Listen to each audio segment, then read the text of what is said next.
Assalamualaikum warahmatullahi ta'ala wabarakatuh po mga kaidol. For today's video mga kaidol, nandito tayo sa Cotabato City dito sa Grand Mosque dahil ikakasal ang pinsan ko na si Sahar Fatma Dagadas. Samahan niyo po ako sa pamamagitan ng panunood ng video na to. This is the moment been waiting for, to finally you'll be mine.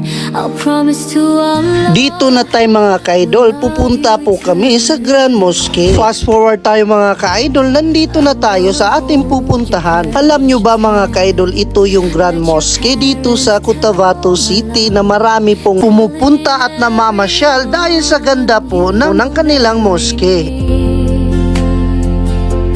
Will you please accept my hand? I'm gonna marry you today. Inshallah, you will let me know my love for you is true. Thank you to our mom and dad. They let our destinies unite.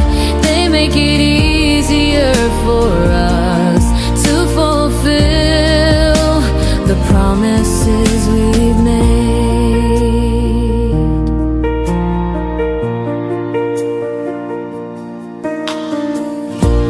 I'm gonna hold your precious hand. Let your parents tell my love, telling everyone you will marry me. Will you please accept my hand? I'm gonna marry you today. Inshallah, you will let me know my love for you. Pagkatapos ng kasal mga ka-idol, pumunta na po kami sa venue para po kumain at makikita po natin yung magagandang tanawin. Dalam baba taupan.